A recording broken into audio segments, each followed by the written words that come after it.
Boa noite aos presentes, aos que estão assistindo e aos que vão assistir durante a semana, o culto, o louvor, a mensagem. Deus abençoe ricamente a todos. Hoje nós vamos ver a igreja de Esmirna em Apocalipse capítulo 2, versículos 8 a 11.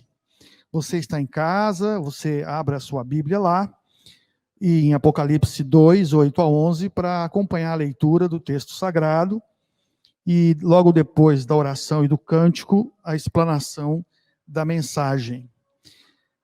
Ao anjo da igreja em Esmirna escreve: estas coisas diz o primeiro e o último, que esteve morto e tornou a viver.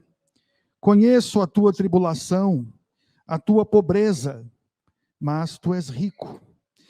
Conheço a blasfêmia dos que a si mesmos se declaram judeus e não são, sendo antes sinagoga de Satanás.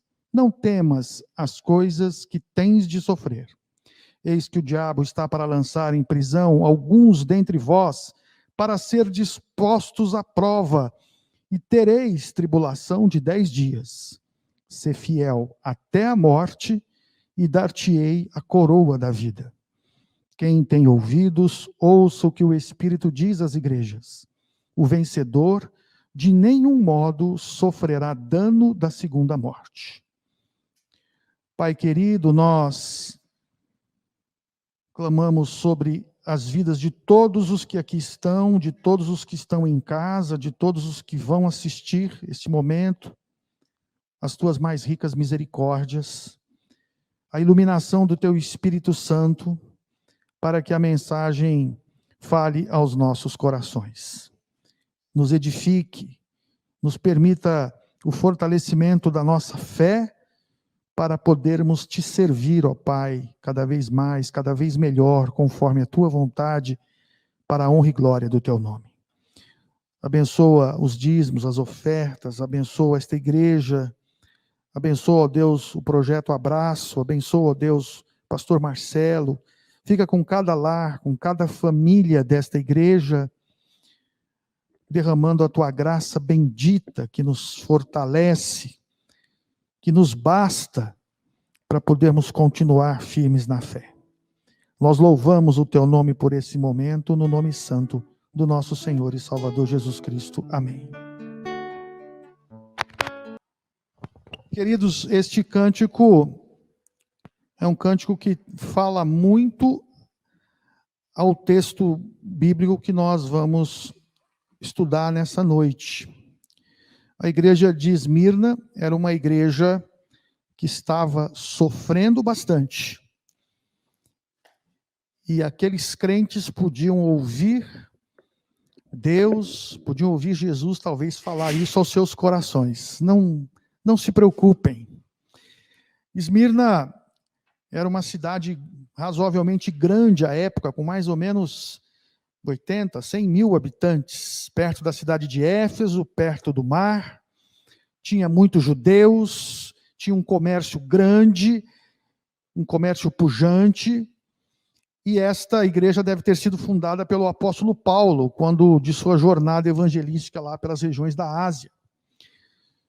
Das 7 igrejas do Apocalipse, apenas 2 não recebem repreensão de Jesus: Esmirna e Filadélfia. Essa cidade, Esmirna, existe até hoje. Está na Turquia, chama Izmir. E você sabe, a Turquia é um país predominantemente islâmico.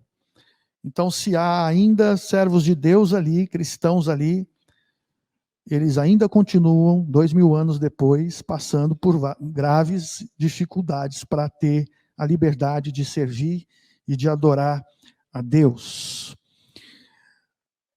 Versículo 8.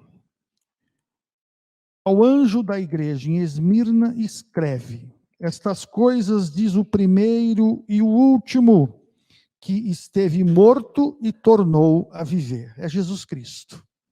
Aquele que esteve morto e ressuscitou na sua morte salvífica para a vitória sobre a morte física, sobre o corpo, vitória da alma, Vitória através da morte e da ressurreição de Jesus, o que é a nossa grande esperança, de sabermos que um dia nós também vamos ressuscitar e vamos viver eternamente com o nosso Deus no céu, né?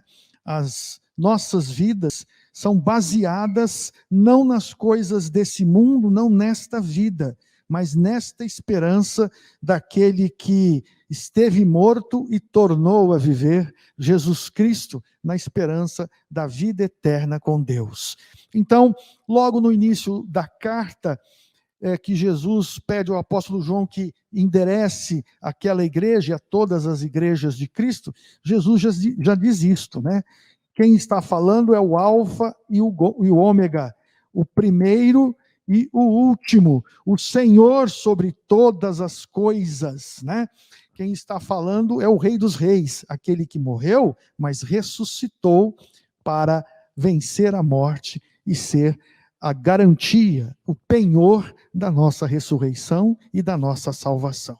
E aí no versículo 9, Jesus diz: eu conheço as tuas tribulações, eu conheço os teus sofrimentos, eu sei o que vocês estão passando.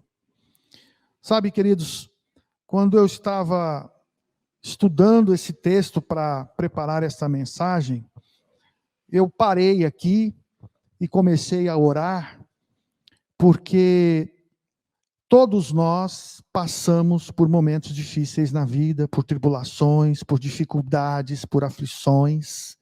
Jesus Cristo mesmo disse isso: no mundo vocês terão aflições. E em dado momento, e até por conta dos tempos em que nós estamos vivendo, de pandemia ainda, e essa expectativa crescente da vacina, e essa expectativa crescente de que tudo volte ao normal, mas parece que as coisas vão demorar mais do que imaginávamos para voltar ao normal, e de repente você vê o noticiário, aparece uma nova cepa, chamada cepa indiana, e de novo causando um certo temor, uma certa instabilidade, a gente fica olhando, e agora, será que no segundo semestre volta mesmo tudo ao normal? Não volta? Nós temos casa e estamos ligados ainda à cidade de Curitiba. Nesse exato momento, meu filho está lá, minha esposa está lá, ele sofreu um acidente, então minha esposa está cuidando dele, da sua recuperação, e agora em Curitiba eles voltaram à bandeira vermelha. Então voltaram aquele lockdown de fechar praticamente tudo, fecha tudo no final de semana, não abre nada, porque os hospitais, as UTIs estão lotadas, estão cheias. Então, a gente, quando vai pensando que as coisas podem melhorar, vem notícias que nos desanimam, e fora isso, nós passamos por várias outras situações e problemas. Eu citei essa situação que é geral, que é genérica, que nos atinge a todos, mas todos nós passamos por tribulação, por momentos difíceis, por dificuldades, por aflições, por provações, e pode ser que você que esteja me ouvindo aqui hoje no templo, e que esteja me ouvindo em casa, ou que esteja ouvindo essa mensagem agora, durante a semana, esteja passando também dificuldades, problemas, por situações difíceis, por provações, e aí Jesus vem dizer: eu sei o que você está passando. Eu conheço a tua tribulação. Eu conheço o teu sofrimento. Eu conheço a tua aflição. E é tão confortante nós sabermos disto. E é tão reconfortante nós termos esta esperança maravilhosa de termos um Deus que não fica longe, lá no céu, sem se importar conosco, de termos um Deus presente, de termos um Deus que se faz carne, vem até nós, habita conosco, em Cristo passa também por muitos sofrimentos e tribulações. Então, um Deus que conhece na sua carne o sofrimento, a dor, a decepção, a tristeza, a aflição. E por isso mesmo, um Deus que está sempre presente a nos consolar, a nos confortar, a nos animar. Tende bom ânimo. O apóstolo Pedro diz na linguagem de hoje, capítulo 4, versículos 12 em diante, falando sobre o sofrimento: não se desesperem se estiverem sofrendo. Cristo também sofreu. Por isso, se alegrem, pois vocês se tornam, no sofrimento, coparticipantes dos sofrimentos de Cristo. Eu acho esse texto maravilhoso, porque o apóstolo Pedro diz: olha, Jesus também sofreu.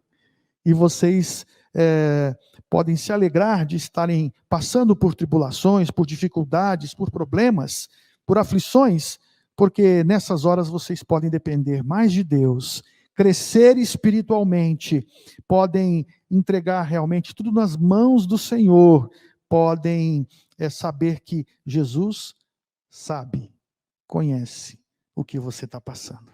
Eu acho isso uma coisa realmente maravilhosa e totalmente reconfortante. Por isso o apóstolo Tiago diz: tende por motivo de toda alegria o passardes por várias tribulações, por várias provações. Tiago capítulo 1, versículo 3, porque a provação da vossa fé, uma vez confirmada, né, ela traz esperança, ela traz alegria, ela traz crescimento espiritual. Então aqui Jesus começa a dizer àquela igreja, eu quero voltar a lembrar, porque eu acho isso importante, só 2 igrejas das 7 não foram repreendidas por Jesus. Esta, a de Esmirna e a de Filadélfia. Jesus começa a dizer àquela igreja o seguinte: eu sei o que vocês estão passando. Eu sei que vocês são pobres. E aqui Jesus fala de pobreza material. Aquela igreja era perseguida por judeus ricos. Você vai encontrar isso ainda no próprio versículo 9.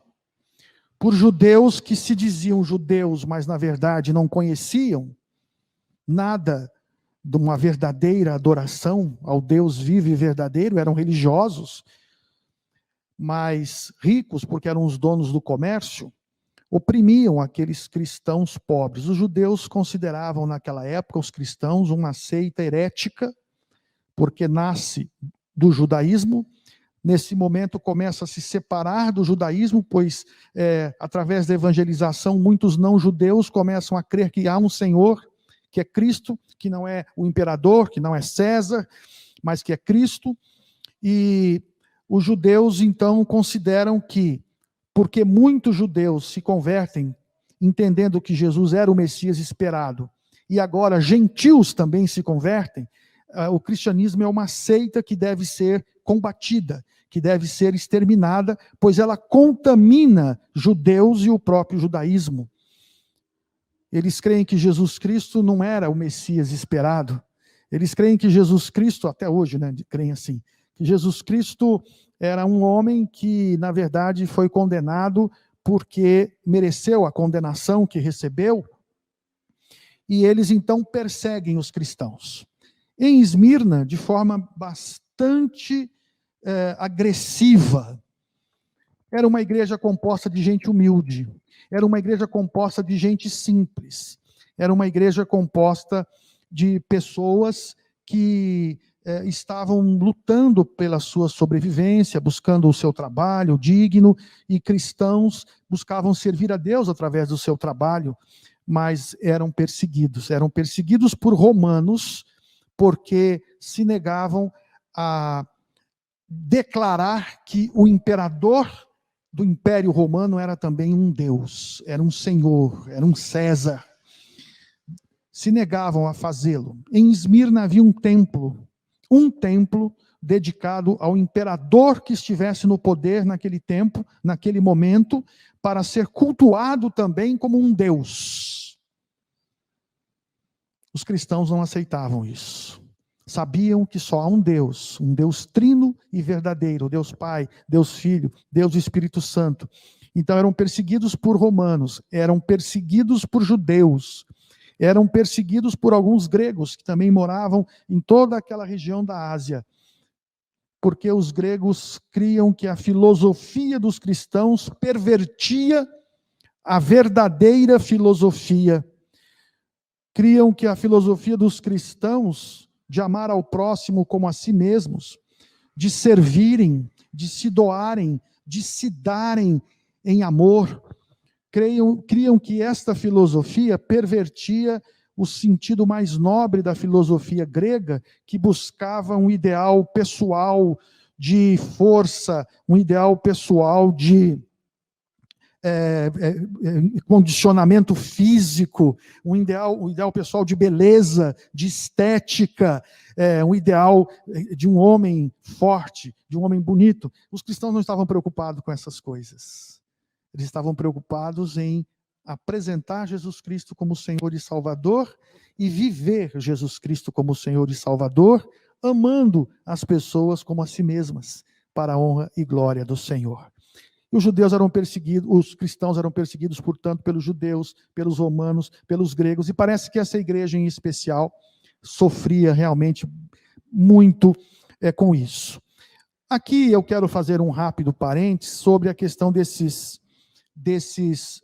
crentes em Cristo serem materialmente humildes, simples, pobres, porque há, nos dias de hoje, uma heresia muito grande, muito terrível, antibíblica, chamada erroneamente de teologia da prosperidade, porque de teologia não tem nada, que prega o contrário, diz que crente para ser abençoado tem que ser rico, diz que quando você se converte, você ganha muito dinheiro, você tem muito sucesso, você fica muito, muito bem de vida, tudo que acontece com você dá certo, o teu objetivo de vida passa a ter um carrão 0 quilômetro, comprar uma casona, e assim por diante, porque Deus vai te abençoar, e a Bíblia nos ensina que realmente pode ser que Deus até nos abençoe materialmente, fruto do nosso trabalho honesto, e nos dê bens, isso é verdade, para que sejam usados, não para nós mesmos, mas para a glória de Deus, para o reino de Deus, para o evangelho de Jesus Cristo, para a igreja de Cristo, né? A Bíblia nos ensina que isso pode acontecer, mas nos ensina que não é esse o objetivo do cristão, e nem foi por isso que Jesus morreu na cruz.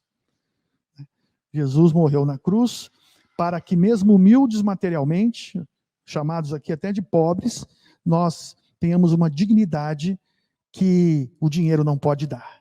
Uma vida honesta, digna, segundo a vontade de Deus, debaixo das bênçãos de Deus, abençoando, mesmo na nossa pobreza, as pessoas que nos cercam, abençoando e vivendo para a glória de Deus naquilo que nós fazemos e que Deus nos permite fazer.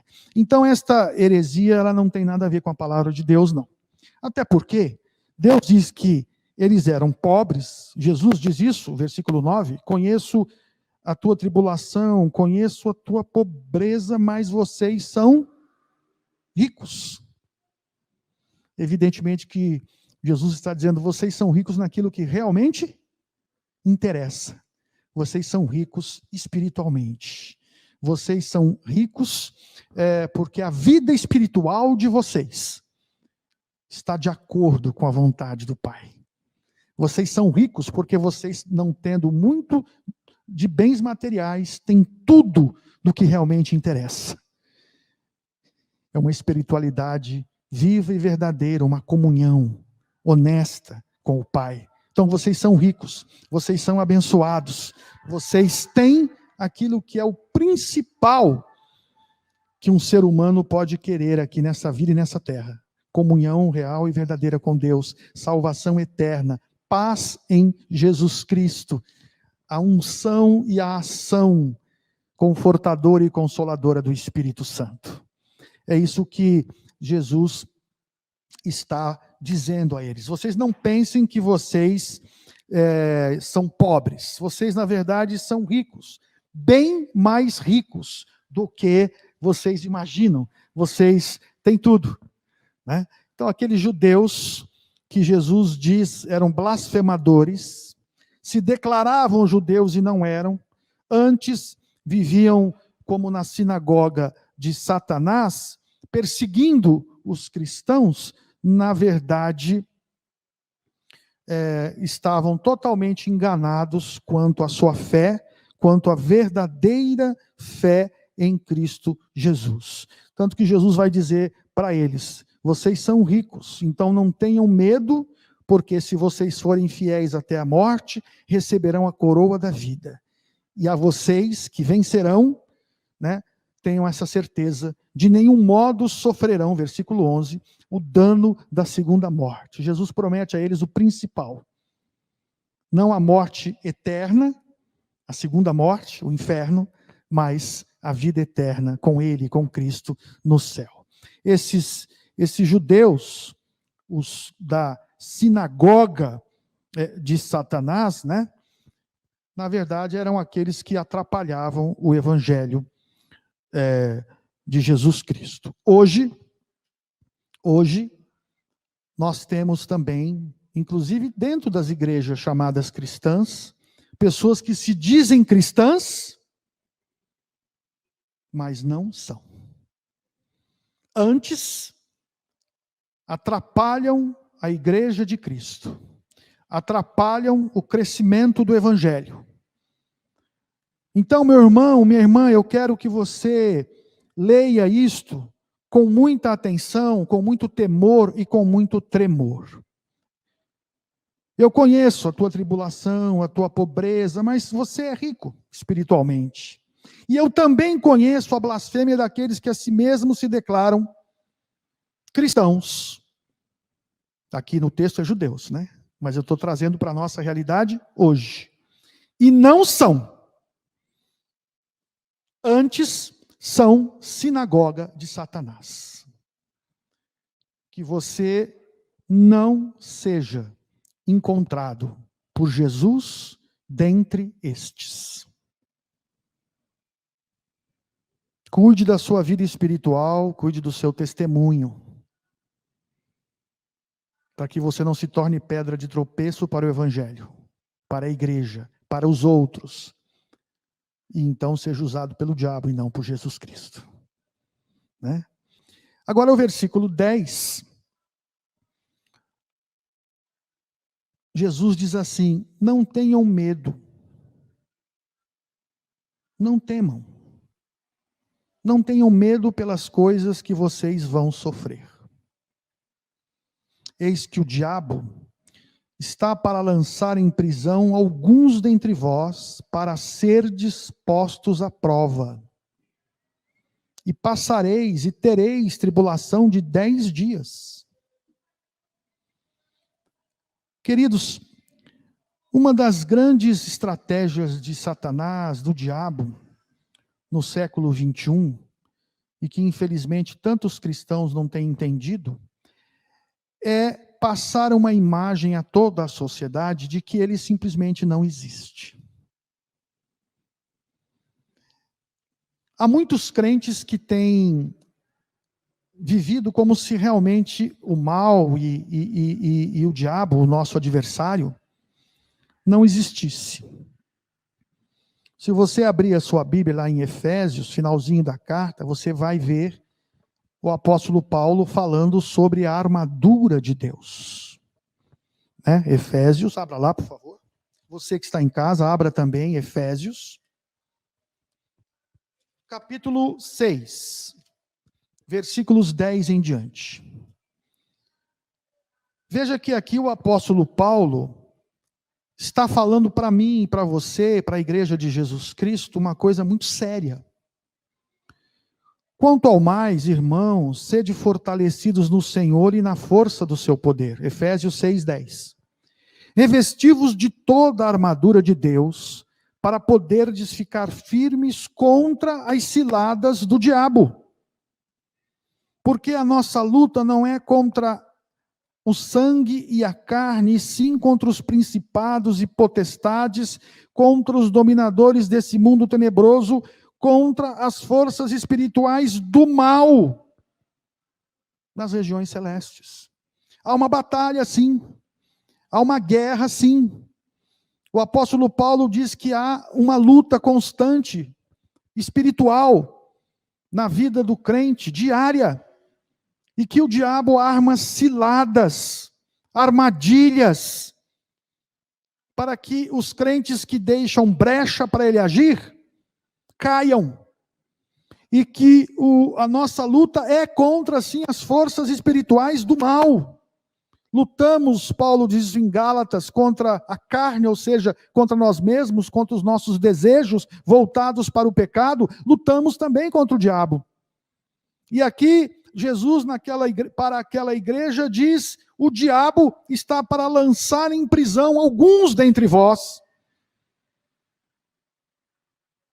Havia uma ação, e como de fato há diariamente no mundo, pois o mundo jaz, está posto, está colocado, é o que quer dizer a palavra jaz, sob a ação permitida por Deus do maligno.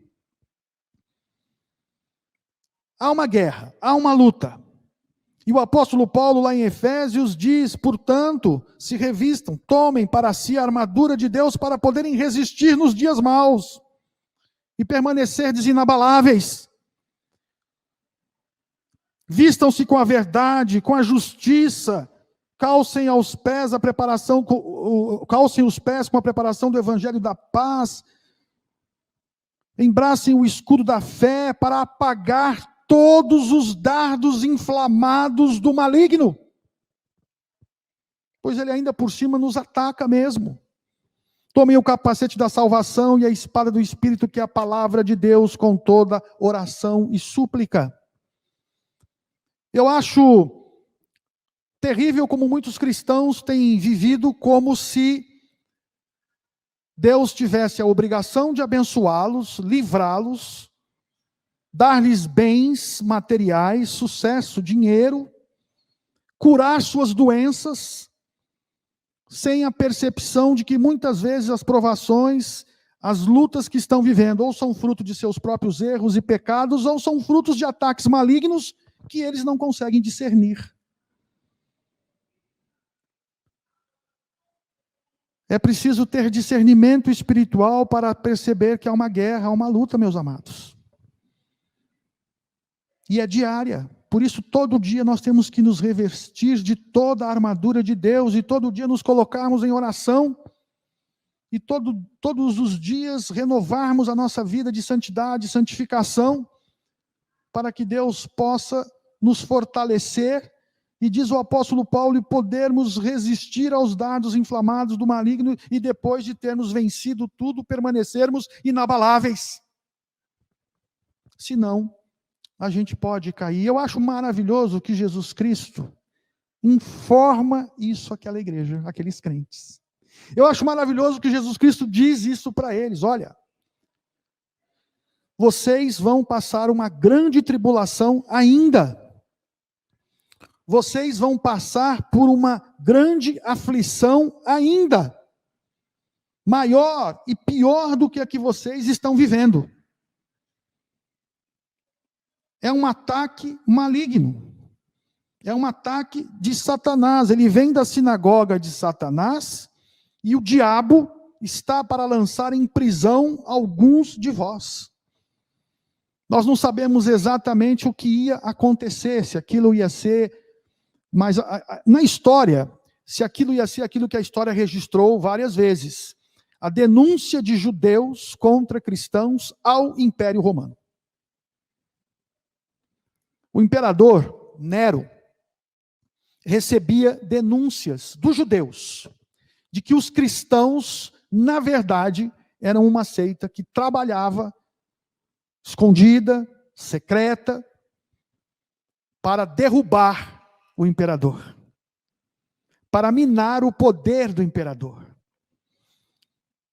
E então, a reação do imperador era iniciar e recrudescer a sua perseguição aos cristãos.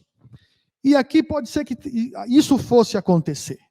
Aqueles que se diziam judeus e não são, talvez estivessem preparando uma mentira, uma blasfêmia, uma inverdade, uma falsidade, e às vezes nós, cristãos, somos frutos disto. De fofoca, mexerico, de maledicência, de falsidade. E talvez alguns daqueles cristãos fossem denunciados ao Império Romano como fazendo parte de uma conspiração para derrubar o império, para minar o poder do império, e então eles seriam presos e seriam postos à prova, e talvez alguns fossem condenados à morte. E Jesus avisa isso àquela igreja. Então, eu acho que este aviso, sendo a palavra de Deus viva e eficaz, também é para nós hoje. Pode ser que os nossos dias de tribulação aumentem. Pode ser que as nossas dificuldades aumentem. Eu não sei se você sabe, e se você não sabe, procure saber, vá ao Google e coloque lá, igreja perseguida. Que a perseguição aos cristãos tem aumentado e não tem diminuído no mundo. De várias formas e de várias maneiras, os verdadeiros cristãos, os cristãos bíblicos, têm sofrido sim. E se você quiser ser um cristão fiel e verdadeiro a Deus, a palavra de Deus e a vontade de Deus, talvez você sofra perseguição. Talvez você sofra alguma aflição. Talvez você sofra com dificuldades nessa vida e nessa terra. Esse mundo não gosta de cristãos. A sociedade que nós vivemos não gosta de cristãos. Leia o que está acontecendo no nosso país para você ver como há uma revolta, há uma raiva, há uma ira contra cristãos, contra princípios cristãos, contra valores cristãos, contra valores da palavra de Deus. Nós que vivemos num dos países onde há maior liberdade no planeta Terra, no mundo. É um país onde você pode fazer quase o que quiser, falar o que quiser, pregar o evangelho se quiser, ir e vir. E ainda assim, os cristãos no nosso país já começam a sofrer perseguição de uma mídia anticristã, de uma ideologia, de uma filosofia contra o cristianismo. E muitos crentes já têm sofrido, porque querem fazer o certo, o correto, o direito. Porque não compactuam com o errado, com o pecado. Porque dizem, olha, Deus não aceita. Isso não está certo. Aqui, com certeza, estava acontecendo isso também. E esse aviso, portanto, de Jesus Cristo para eles, quem sabe não seja para nós também. Olha, vocês vão sofrer. Vocês vão passar por tribulação. E aí Jesus Cristo diz a eles, sejam fiéis. Se for o caso, até a morte, e vocês receberão a coroa da vida.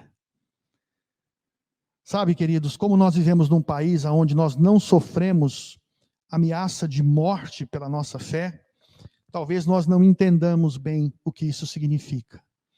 E eu fico me perguntando, se nós fôssemos postos à prova, você, como aqueles crentes daquela igreja humilde e simples, mas fiel.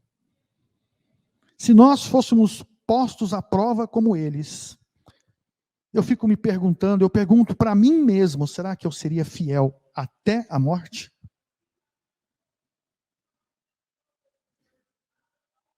Isso para nós é uma hipótese, mas eu creio que se nós pudermos responder no nosso coração, mesmo tendo medo, mesmo passando por temor, sim, eu não negaria o meu Jesus.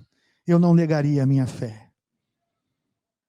Essa disposição talvez fosse aquilo que Deus espera de nós hoje.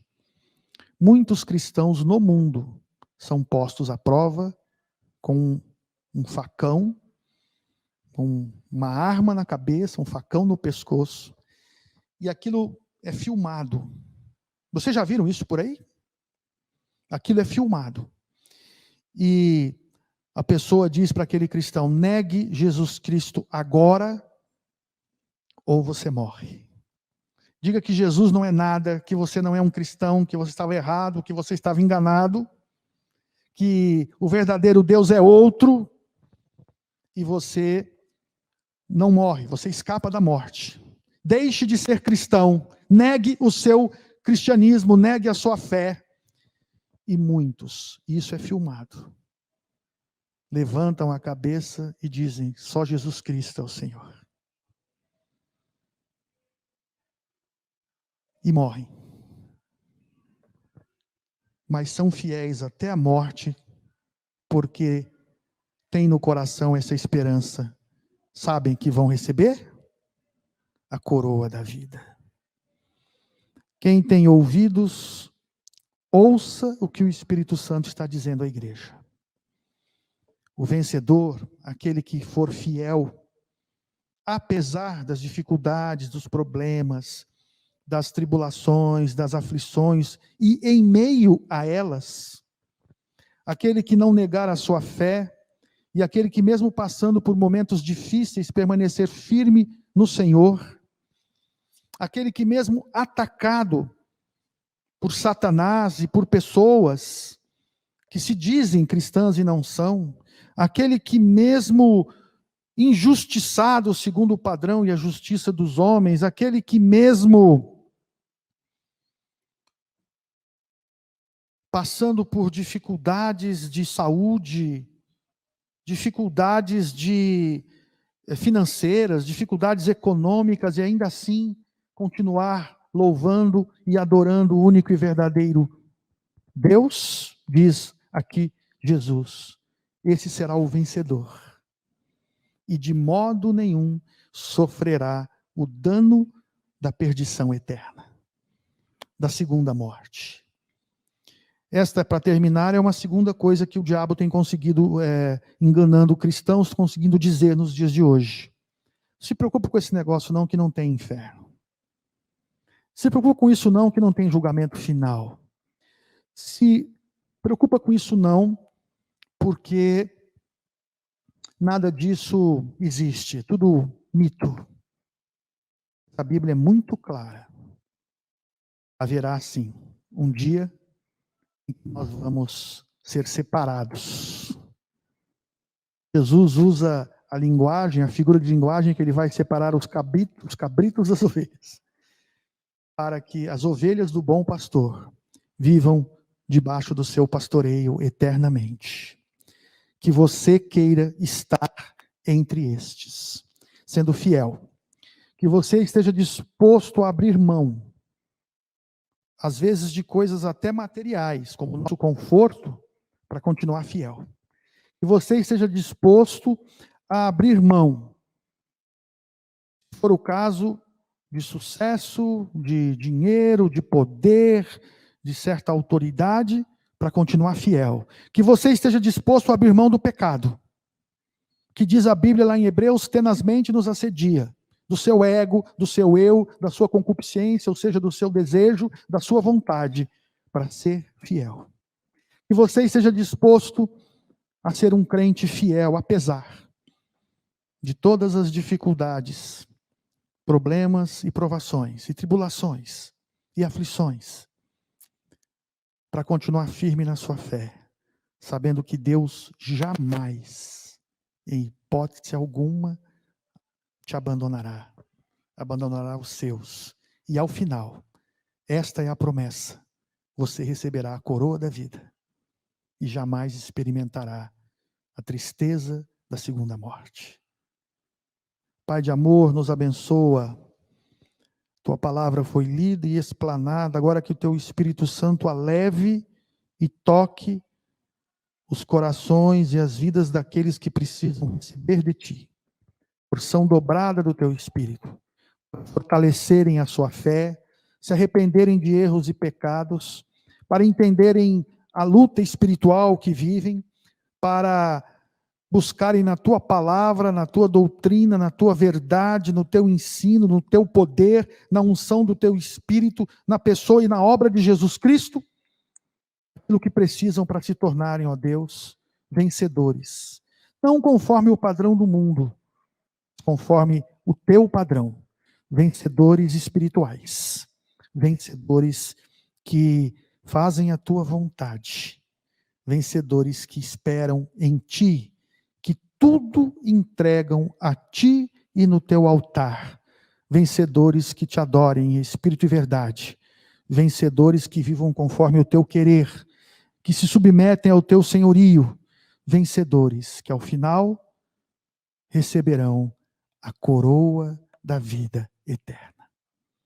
Fica conosco. Nos dá uma semana de oração, de lutas, mas também de vitórias, pelo poder e em nome de Jesus Cristo. Amém.